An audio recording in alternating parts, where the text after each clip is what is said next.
Ante miembros de las fuerzas militares, el presidente Juan Manuel Santos dice que el camino correcto es buscar la paz conveniente para el país, para las Fuerzas Armadas y digna para el enemigo. Ministro de Defensa dice que las fuerzas militares no piden amnistía o impunidad, pero que sí necesitan seguridad jurídica y una justicia transicional equitativa. 18 guerrilleros abatidos y 2 más heridos. Es el resultado de un operativo de las Fuerzas Armadas en Guapi, departamento del Cauca. Pide gobierno colombiano a las FARC no sembrar una mina más. Ministro de la Presidencia Néstor Humberto Martínez reta a la representante Angélica Lozano a que demuestre si sus afirmaciones son ciertas o de lo contrario renuncie. Solo 37 de 288 instituciones de educación superior están acreditadas con calidad, asegura la ministra Gina Parodi. Jueces anuncian contrarreforma para tumbar equilibrio de poderes. Un nuevo paso hacia la eliminación de la visa Schengen para Colombia. El último trimestre de este año se conocerá la fecha a partir de la cual los colombianos gozarán de la exención de la visa para ingresar a la Unión Europea. Expresidente de la multinacional PetroTiger se entrega a las autoridades dentro de las investigaciones que se adelanta por un presunto soborno en Ecopetrol. Salgar le dio el último adiós a 33 víctimas de la avalancha de la Liboriana. Todo sobre los partidos de esta noche. Sub-20 gana en Sydney a México. David Denderman, el decano de la televisión norteamericana, el hombre más importante del show business de los últimos 33 años, el último ícono activo de los programas de entretenimiento, le dijo adiós a su emblemático talk show The Late Night y a la pantalla chica. Al final de la emisión, CMI le rinde esta noche un homenaje a Letterman y les cuento todos los detalles de este último gran show. Buenas noches, estos son nuestros secretos de hoy. 1. La Corte Suprema reafirma proceso contra un ex parlamentario. 2. Superratificación en el alto gobierno. 3. Gran debate sobre la alcaldía de Bogotá. 1, 2 y 3 al cierre.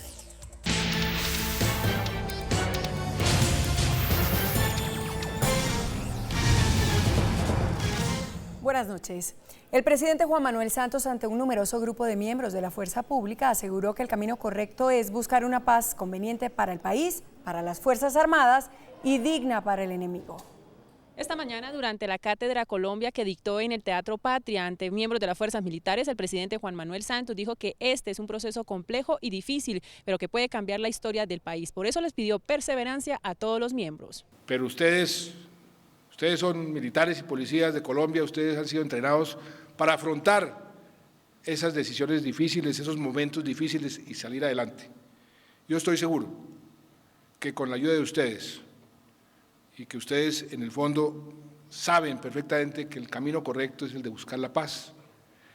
La paz no a cualquier precio, una paz conveniente para el país, para las Fuerzas Armadas de Colombia, digna para el enemigo.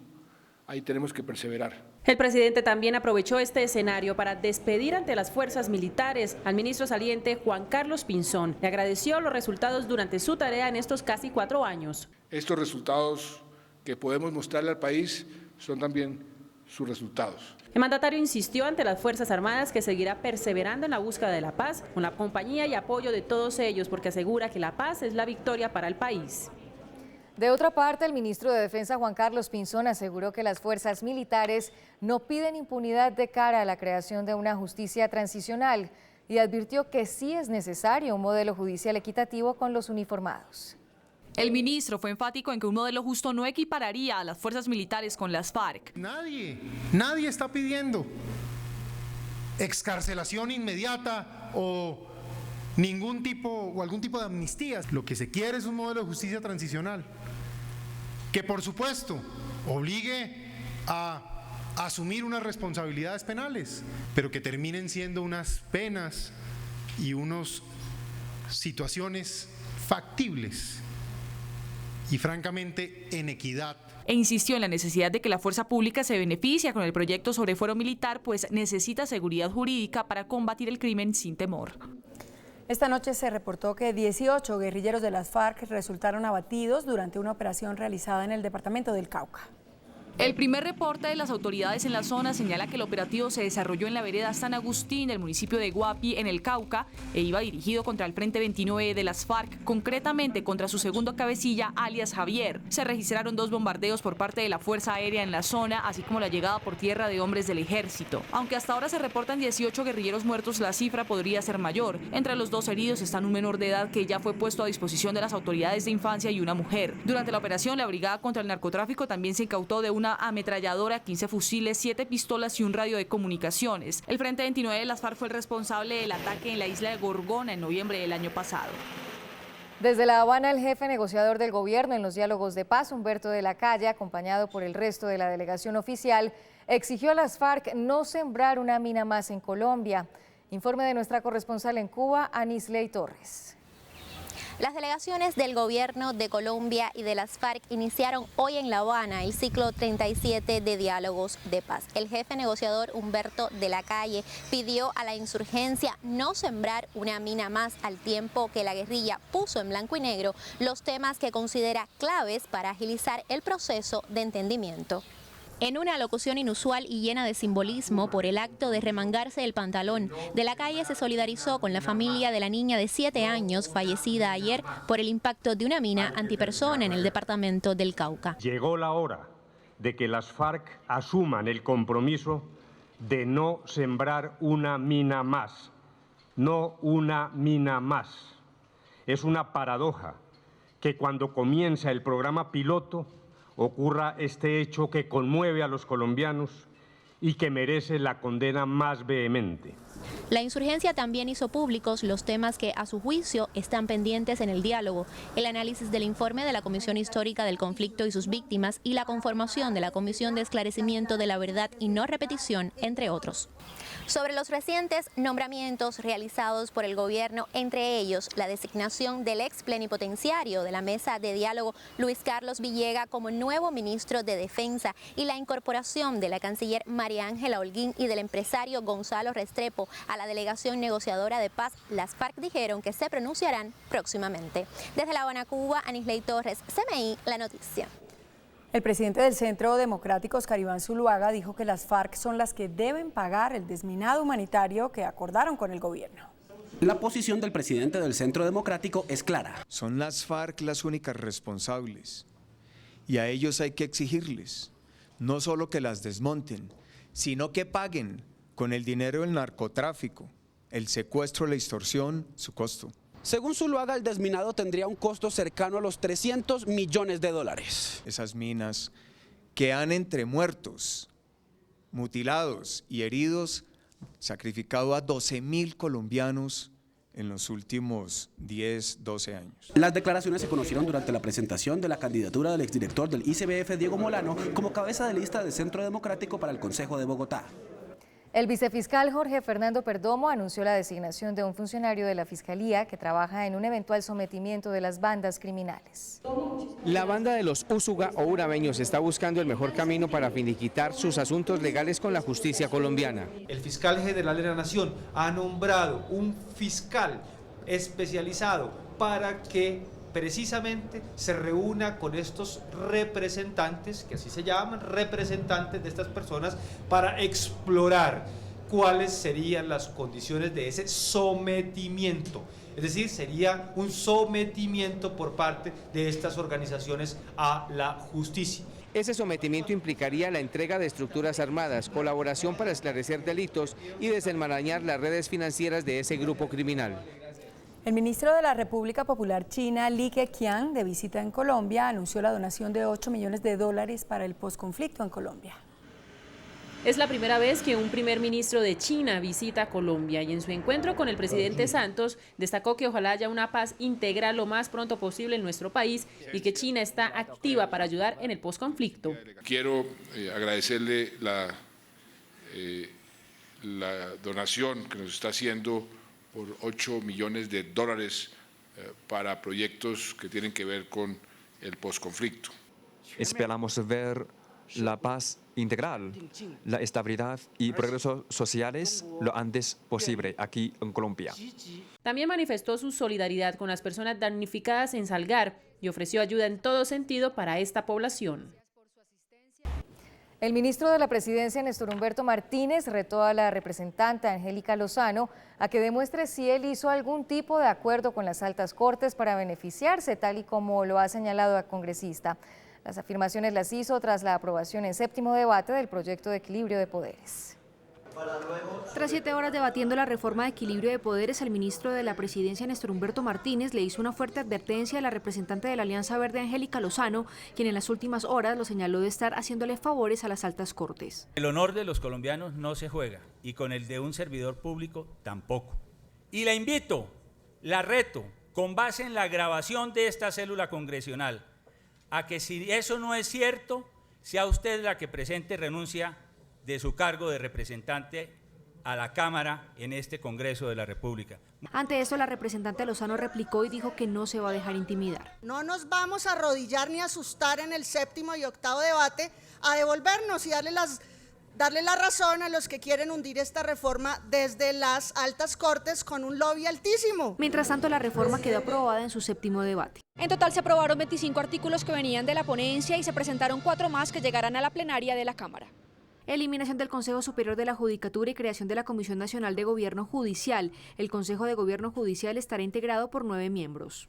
Que el gerente de la rama judicial, como sucede en el Banco de la República, sea un miembro con derecho pleno de esa sala de gobierno. Eliminación de la Comisión de Acusación y creación de la Comisión de Aforados, que investigará y acusará ante el Congreso en pleno. Si se trata de delitos, se enviará a la Corte Suprema de Justicia. Se mantuvo la eliminación de la reelección presidencial y de altos funcionarios públicos.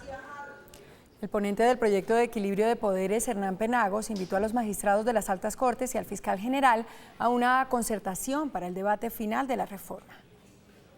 En diálogo con CMI, el coordinador ponente de la reforma, Hernán Penagos, extendió la invitación a las altas cortes y al fiscal que se han opuesto al proyecto de equilibrio de poderes porque la consideran un atentado a la independencia de la rama judicial. Claro, sin duda, que antes del último debate, nuevamente, abramos canales de diálogo como lo hicimos hace 15 días, escuchemos de este texto que fue aprobado, qué más inquietudes tienen, dónde pueden haber modificaciones importantes, qué es necesario acoger, porque la idea es que salga un documento muy juicioso.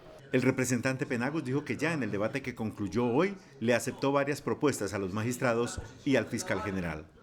El magistrado del Consejo de Estado, Gustavo Gómez, quien participó en una jornada de rechazo a las iniciativas de reforma a la justicia, incluidas en el trámite de proyecto de equilibrio de poderes, propuso una contrarreforma para tumbar el proyecto. En su intervención denunció que la reforma, tal como fue aprobada en séptimo debate, responde a los intereses del presidente de la República y el Congreso. La destrucción de un poder público mediante la desaparición de los principios que le dan sentido es sin atenuantes un golpe de Estado. Según el magistrado Gómez, el objeto de la contrarreforma es devolver la independencia a los jueces. Y preparar, desde luego, una contrarreforma, sobre todo legitimada por un trabajo de educación, de sensibilización a los ciudadanos sobre lo que implica velar por la integridad de una carta política que garantiza nuestros derechos. Gremios de jueces y magistrados no descartan un paro nacional en rechazo de la reforma. La canciller María Ángela Holguín reveló que hoy terminaron las negociaciones para eliminar la visa que exige la Unión Europea a los colombianos que desean ingresar al viejo continente. De acuerdo con la canciller, el paso de hoy es muy importante y definitivo porque se logró el acuerdo que faltaba entre el gobierno de la Unión Europea y el de Colombia para la exención de visados de corta duración. Nos faltan, ya son pasos mínimos. Aspiramos a que a final de año, tipo octubre, noviembre, quede listo y tengamos ya la exoneración de visas y los colombianos podamos viajar a Europa sin visas. La canciller agradeció el apoyo del presidente del gobierno español, Mariano Rajoy, para esta decisión. Con esto, los colombianos podrán ingresar hasta por 90 días sin necesidad de visa a los países miembros de la Unión Europea, 26 en total, no incluye Reino Unido ni Irlanda. El expresidente de la multinacional Petro Tiger, Luis Francisco Guinart, se entregó a las autoridades a su llegada al país. Guinart es investigado por el presunto pago de un soborno a exfuncionarios de Ecopetrol. El jefe de la Dirección Anticorrupción de la Fiscalía General dijo que el expresidente de Petro Tiger, Luis Francisco Guinart, era buscado por las autoridades. El señor Guinart arribó desde el país de Canadá y contra él pesaba una orden de captura, la cual se hizo efectiva por parte de los miembros de la Policía Judicial de la Fiscalía. Indicó cuáles fueron las presuntas irregularidades por las cuales se le acusa. Era el presidente de la Junta de Petro Tiger y desde la presidencia y desde la Junta Directiva fue donde se dieron las órdenes para sobornar a distintos funcionarios de Ecopetrol. Mañana será presentado ante un juez de garantías por los delitos de cohecho, tráfico de influencias y falsedad en documento. El municipio de Salgar se solidarizó con el dolor de las familias de las víctimas de la avalancha. Hoy se realizó el sepelio colectivo de 33 de las 85 personas que perdieron la vida en el hecho. Joana Contreras está en Salgar. Joana, buenas noches. Detalles del conmovedor y sentido acto. Hola, muy buenas noches. El centro de Salgar se convirtió en ese lugar donde miles de salgareños le dijeron adiós a todos sus seres queridos y amigos que fueron víctimas de la avalancha La Liboriana. A las 3:42 de la tarde, la caravana fúnebre con los 33 cuerpos de las víctimas de la avalancha de La Liboriana llegaron a la plaza principal de Salgar, donde centenares de vecinos, amigos y familiares esperaban los cuerpos de aquellos que no sobrevivieron a la borrasca.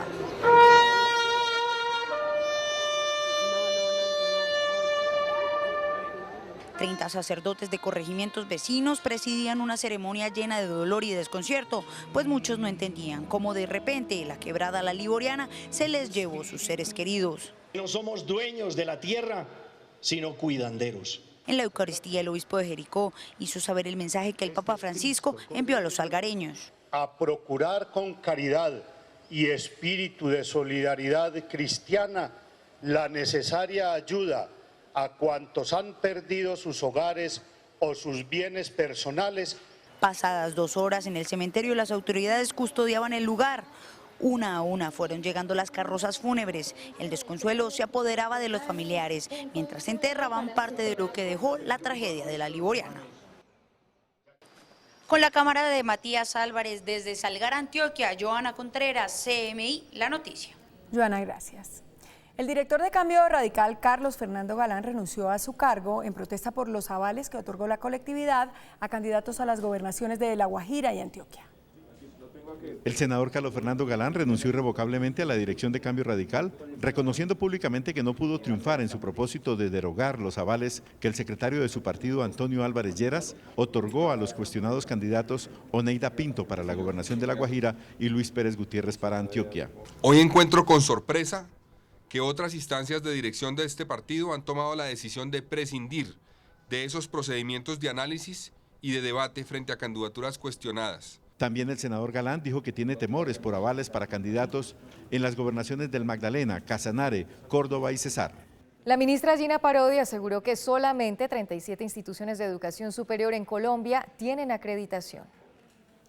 La ministra Gina Parodi reconoció que es muy bajo el porcentaje de acreditaciones de calidad en la educación superior del país. De 288 instituciones solamente están acreditadas 37 y de 10.880 programas de formación solamente 850 están acreditados. ¿Por qué esto es importante? Porque primero, los jóvenes que salen de instituciones de educación superior acreditadas tienen una probabilidad más alta de encontrar trabajo que los que salen de una no acreditada. El salario, por ejemplo, es 63% más alto cuando el joven sale de una universidad acreditada que cuando sale de una no acreditada.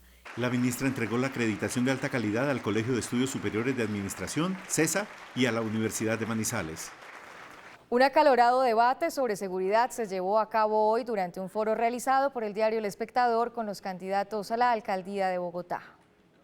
Venir aquí a hacer propaganda de que esta es la ciudad más insegura del mundo. A mí me atracaron, por ejemplo, saliendo de un hotel en la calle 55 con carrera quinta en Nueva York. Eso no hace de Nueva York la ciudad más insegura. Preguntarle a la doctora Clara si es igual que un niño camine solo por Mártires que por la 55 con quinta en Nueva York. Yo creo que no. No hay peor ciego que el que no quiere ver. Dejemos de engañarnos a nosotros mismos. Bogotá es una de las ciudades más inseguras del mundo. El sicariato está ligado ante todo a estas grandes organizaciones delictivas. Es verdad que hay problemas por resolver, pero Bogotá, también lo muestran las cifras, es la ciudad con mejores índices de seguridad del país. A pesar de las diferencias, todos los candidatos coincidieron en que debe haber incremento en el pie de fuerza de la policía. A partir de mañana, el Gobierno Nacional hará presencia en las 20 localidades de Bogotá. El consejero para las regiones, Iván Mustafa, anunció que el Ejecutivo lanzará un programa de seguridad social para los vendedores ambulantes y un plan para reducir en un 50% la tarifa de Transmilenio para adultos mayores. Se anunciará además el plan de financiación del metro y una nueva estrategia de seguridad en Transmilenio.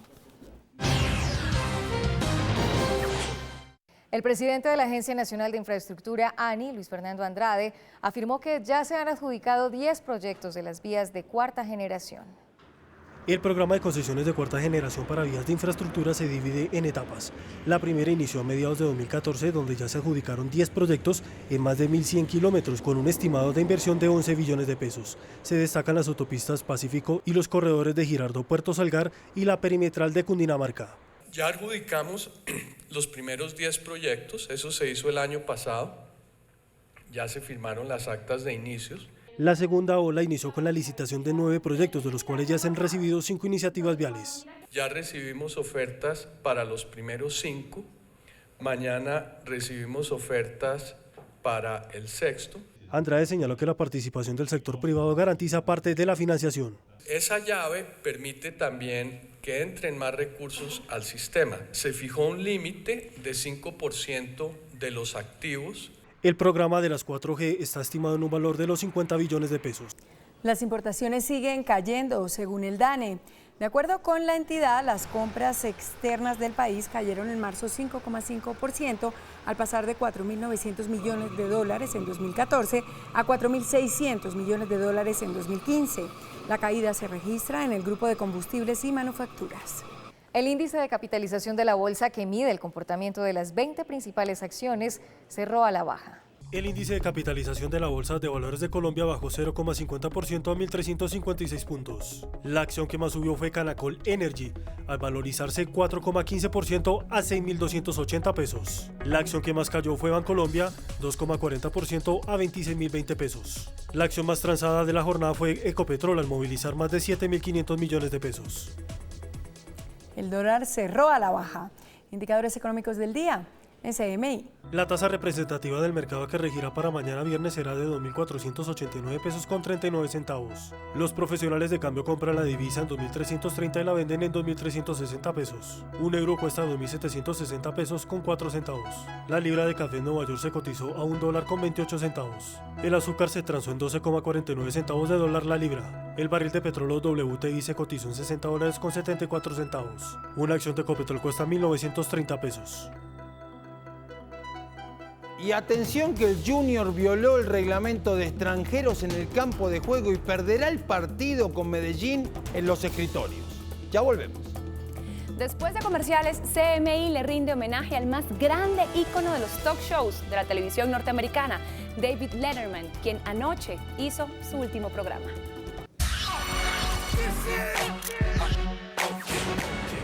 Hola, buenas noches. David Letterman, uno de los más grandes showmen de la historia de la televisión, se despidió anoche de su Late Show y llegó a su fin toda una era de la televisión norteamericana. Durante 33 años, desde sus tiempos en NBC hasta su trabajo que anoche terminó en CBS, Letterman presentó a la gran mayoría de las figuras del pop, del rock, de la política, del entretenimiento, del deporte y la cultura de los Estados Unidos. Su trabajo no solo se resume en ingeniosos comentarios salpicados de humor, sino en el espacio que abrió a decenas de bandas en su horario. Nuestra sección está dedicada a su brillante y emotiva despedida. Anoche el icónico teatro Ed Sullivan de la ciudad de Nueva York, que hace 23 años compró la cadena CBS por $4 millones para su nueva estrella de la televisión David Letterman, vio la última función del legendario programa The Late Show, conducido por el grandioso Dave Letterman. Con una inusual emisión de 1 hora y 28 minutos, Letterman le dijo adiós a la televisión, luego de 33 años al aire como el hombre que cambió el formato de los talk shows en el mundo. Por supuesto, su despedida tenía que ser por todo lo alto, y así Dave logró reunir a los 4 últimos presidentes de Estados Unidos en un sketch humorístico que hacía referencia a su retiro, pero que comenzaba con una imagen de archivo y la histórica frase que hace 41 años pronunció en su posesión el entonces presidente Gerald Ford tras la dimisión de Richard Nixon por el Watergate. My fellow Americans, our long national nightmare is over. Our long national nightmare is over.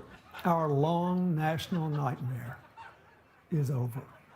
Our long national nightmare is over. Our long national nightmare is over. Letterman is retiring.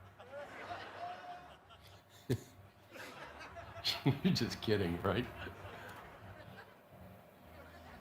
Con este inédito sketch, David Letterman marcó el inicio de una velada que estuvo inundada de invitados especiales, mucha nostalgia, música, humor y varios tributos al hombre que se retira del show business como el presentador más longevo de los talk shows del mundo, con 33 años al aire y el último de los grandes íconos activos de la TV norteamericana.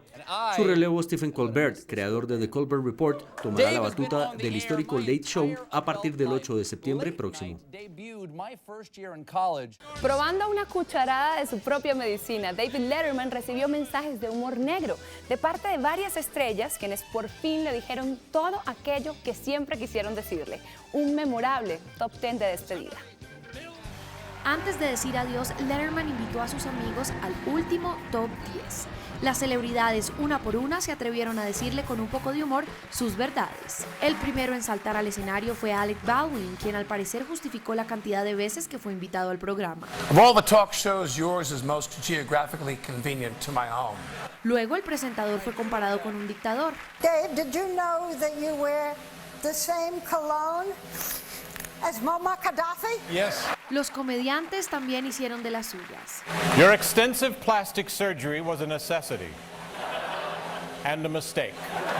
Thanks for finally proving men can be funny. Cerró este selecto grupo su contemporáneo Bill Murray. Dave, I'll never have the money I owe you. Oh, no. Al finalizar, Letterman agradeció a sus invitados quienes lo ovacionaron por su excelente labor en la industria del entretenimiento. El estilo de Letterman lo convirtió en el prototipo del anti-show norteamericano, rompiendo todos los esquemas de la conducción de los talk shows televisivos. David Letterman era un seductor irreverente. Su agudo humor conquistaba a las estrellas más reacias. Pero hubo una en especial que le costó mucho trabajo. Se trató de Cher, la mítica leyenda de la música que en su debut en el programa de 1986 llamó al presentador idiota y recibió una ovación por parte del público. Otra que rompió los esquemas de este talk show fue Drew Barrymore. La norteamericana, para festejarle el cumpleaños a Dave, se subió al escritorio y le mostró los senos, luego lo besó. Un momento memorable. Las mujeres sabían que debían ir en minifalda para mostrar sus piernas, algo que lo volvía loco. Letterman admiró los atributos de estrellas como Jennifer Aniston, Eva Longoria, Paris Hilton, Mariah Carey, entre otras. Y dentro de este grupo no se podían quedar atrás Sofía Vergara y Shakira.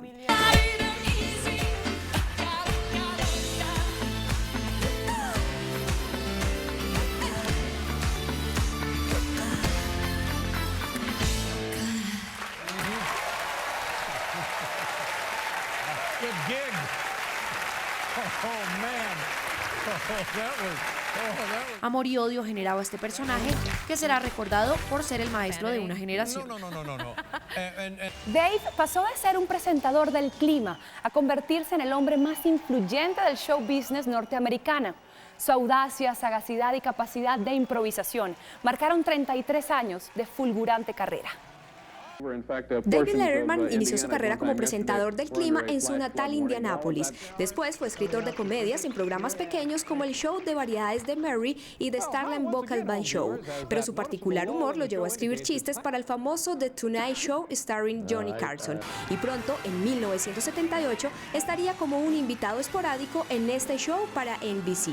En 1982 tuvo su espacio en la misma cadena, un programa matutino llamado The David Letterman Show que duró muy poco. Cuando Johnny Carson se retiró en 1992, todos pensaban que Letterman sería su sucesor, pero la contratación de Jay Leno llevó a David a dejar NBC para entrar a la cadena CBS y en 1993 en el teatro Ed Sullivan hacer Late Night David Letterman. Fueron 33 años al aire y dicen que superó al maestro Johnny Carson, pues es el hombre que más años estuvo en un talk show. Fueron 6.028 programas emitidos, innovando la televisión nocturna con su irreverencia y sarcasmo.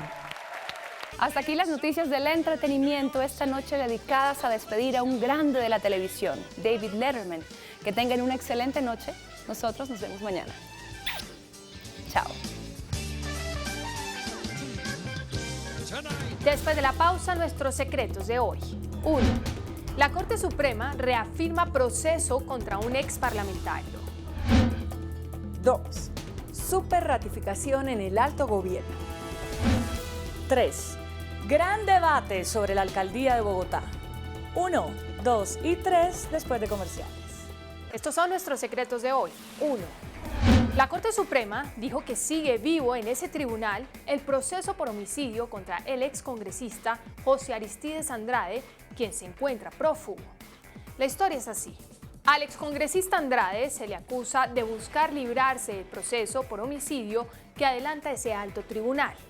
Fue involucrado en el asesinato de David Muñoz Cala, concejal y candidato a la alcaldía de Barrancabermeja. El hecho ocurrió el 5 de abril de 1991, siendo Andrade representante a la Cámara. Andrade alega que la Corte no debe ser su juez, porque para esa época había dejado de ejercer su cargo de representante por Santander al entrar en funciones la Asamblea Nacional Constituyente, que le dio vida a la Constitución de 1991 y que en consecuencia, al cesar las funciones del Congreso, había perdido el fuero que lo acobijaba. La Sala Penal de la Corte refutó su argumento y le advirtió que sí era congresista en ejercicio para ese momento, pues el Congreso elegido para el periodo 90-94 jamás cesó en sus labores mientras sesionó la Asamblea Nacional Constituyente. Por el contrario, se le otorgaron funciones adicionales. Ambos órganos coexistieron, cada uno ejerciendo facultades claramente delimitadas y establecidas, concluye la Corte en su respuesta al excongresista Andrade. Esta es la segunda derrota de Andrade en el proceso, luego de que la Corte también le rechazara hace un año su pedido vía tutela de prescripción del caso por vencimiento de términos. Así que el proceso continúa y la orden de captura se mantiene. 2. El exministro de Comercio Santiago Rojas seguirá al frente de la Dirección de Impuestos y Aduanas Nacionales DIAN. Fuentes autorizadas de la Casa de Nariño descartaron cualquier cambio en la entidad y señalaron que Rojas se quedará para cumplir dos tareas específicas. La primera, terminar con el proceso de concertación del nuevo estatuto aduanero que está prácticamente en la puerta del horno gracias al proceso de diálogo que se viene adelantando con los gremios de la producción. La segunda tarea es el apoyo a la Comisión de Sabios en materia tributaria, que desde hace varios meses está trabajando en una serie de recomendaciones que entregará al gobierno para que se adelante en un futuro una reforma estructural al actual estatuto tributario. Como quien dice, tenemos director de la DIAN y para largo rato. 3. Enrique Peñalosa, precandidato por firmas a la alcaldía de Bogotá, y Rafael Pardo, candidato del Partido Liberal y del Partido de la U, por fin se verán las caras en un debate público. Los dos aceptaron intervenir en un debate en la Cámara de Comercio de Bogotá, organizado por la Fundación Buen Gobierno, que preside Martín Santos. El tema oficial será la movilidad en los accesos a Bogotá. Se enfrentarán Pardo, Carlos Vicente de Rú, Pacho Santos, Clara López y Peñalosa. El debate se realizará el jueves próximo. El más emocionado con el foro de Buen Gobierno es el vicepresidente Germán Vargas Lleras, quien instalará el debate porque está empeñado en que al otro día de irse Gustavo Petro de la alcaldía puedan despegar las obras claves de vías e infraestructura para Bogotá. El debate en sí es bueno, pero Luis Guillermo Plata, exministro de Comercio de Álvaro Uribe, quien modera el debate, debería meterle a las preguntas malicia indígena, como yo la tengo cuando me hacen algunas invitaciones a cenar. Mentira, doctor Plata. Maneje bien el debate a ver si me da más luces sobre por quién votar. Hasta mañana. Que descanse.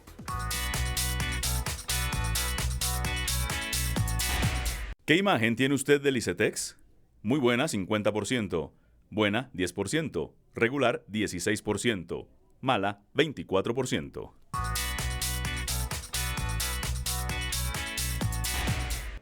Hasta aquí nuestra emisión. Nos vemos mañana como siempre en CMI La Noticia. No se muevan, ya viene #. Feliz noche.